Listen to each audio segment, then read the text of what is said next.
Hi, Mike Smith here. Today I want to talk about the cloze, C-L-O-Z-E. And we English teachers use this a lot. It's basically where you take a text and you take out key words and you give the learners or the candidates some choices here. And these choices might be based on collocations with this phrasal verb here, for example, and words surrounding in the text. Okay, so typically there would be 4 choices here, and the students just go through and try and select all of these, and then at the bottom they can check their answers. Okay, so we've got 2 right here, and all the rest are wrong. And if they want to, they can also see the answers. So now it's given all the correct answers, and if we check that, obviously they'll all be correct. Okay, so that's okay for a test, and this one comes from the Use of English test in First Certificate, Cambridge. That comes from this wonderful website here. So that's great for testing, but it's not that great for learning. So if we want to actually teach students how to make these choices, we need to come up with some more sophisticated way of presenting this information. So as a teacher, what I would do in a class is I would, for example, perhaps try to explain the collocation between got up to and hobbies, for example.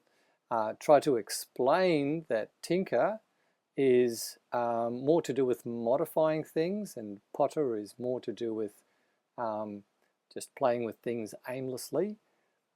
And some of the other distinction between these choices. So that language, those hints and tips, for example, and also explanations are missing from this kind of presentation.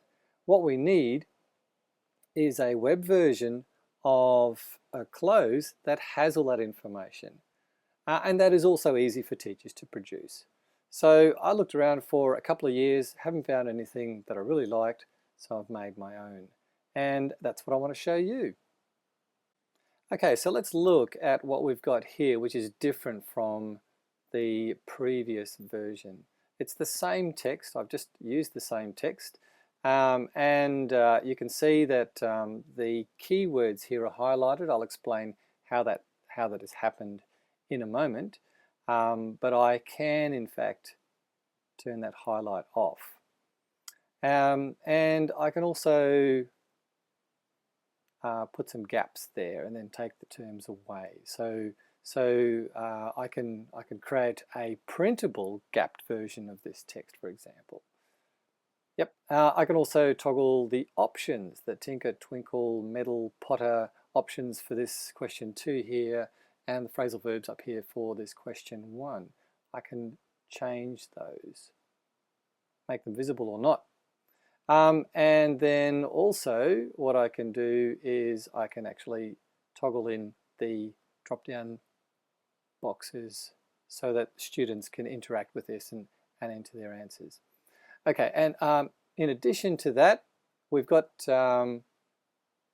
hints, right? So the idea with a hint is that it's trying to help the student make the correct choice. So one hint that I've come up with here, the correct answer is got up to, and so the hint here is looking for a preposition which means something starts or arises. So I'm trying to point them to that phrasal verb there. Okay, so that's a hint before the choice. Okay, so let's say they made a choice and got perhaps the wrong one there. They can check the answers here. And as you can see, the red indication around all of these shows that it's the wrong choice. In contrast, if I check again, yep, so that's green, that's red. Okay, so that's wrong. Now, what if the student wants to figure out, well, what's wrong with this answer? Why is the other answer correct? Well, they can go and press this button and look at a further explanation. And then in addition to that, so the teacher has control over what's written here, but in addition to that, they can also submit the search term to a bunch of search engines and dictionaries and thesauruses and stuff. So clicking on that button submits that directly to a whole swag of useful websites. And in this particular case for phrasal verbs, the Wiktionary website has got some good information. But there's also submissions to Just the Word and to NetSpeak, thesaurus.com, some concordance tools here, and WebCorp as well. Okay, so that's basically all of the options in this presentation of the same text as before. Okay, so as you can see, the teacher has a lot more scope to turn this, what would be a testing tool, into a learning teaching tool. Oh, and also what I wanted to show you is that in the hints, you can have multimedia. And so what I've done here is to try and point the learner towards this word tinker here is I've used a bit of humor, something a little bit unusual. And I've used a clip from Tinkerbell here, asking the question, well, what's her role, her job? How do you think she got her name? And hoping, as the teacher, to jog the person's memory. So give them something unusual so that they can remember the co-location between the word tinker and the idea that you're repairing something or you're modifying something. Okay, so that's hopefully helping them to make a successful choice before they get the feedback. And if they still happen to get it wrong, for example, they select Potter there and they see that that's wrong, well, if they go to more, they can see that there's actually a difference between tinkering and pottering. So here are two further YouTube videos. This one from Minecraft showing modification. And this one, just a home movie from somebody showing two little kids pottering around, not modifying anything, not fixing anything. And so with these visuals here and the audio that goes with them, you can perhaps have a better possibility of impressing some learning onto the student. So we're trying to be more successful as teachers, trying to help our students be more successful as learners. Okay, so how is all this done? Well, obviously there's some web programming involved.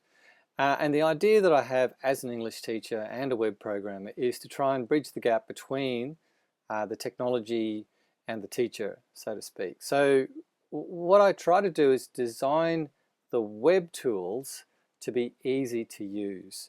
And so in order, as a web designer, to create this kind of drop-down, we need to use this kind of code on our web page. And that looks pretty straightforward. You can see, there's some options there. But to make this actually work in the sense that, you press this button over here and it checks whether the selection is right. Right, so we check this here. That runs some code in the background, so obviously, and also the formatting and the fact that you've got all these hints here with all these interactive controls. That takes quite a lot of programming. So the idea is reasonably straightforward, but the implementation is complex. So what I've done is I've made it so that the teacher only really needs to do this modification. So here we are, the original sentence was up here and we wanted to gap fill this tinker word here. So all the teacher needs to do is put some span tags.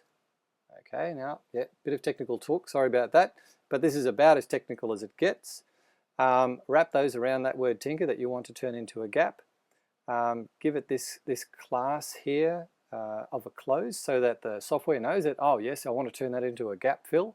and then give it some options. So this data A, B, C, and D, that corresponds to the pull down options down here, and then tell it what the answer is supposed to be, and then point the software to let it know where the hint is. So the hint will be down here somewhere, as you can see. And so this was the YouTube video to Tinkerbell's video, and down here's the explanation, and so this is the YouTube video. And these are the simple embed codes that you get from YouTube. So basically that's about as complex as it gets. We want to wrap this information around the word tinker. Oh, and also put whatever search term we want for those search engines as well. And that's really all there is to it. I don't believe I can make it any easier than that for a teacher.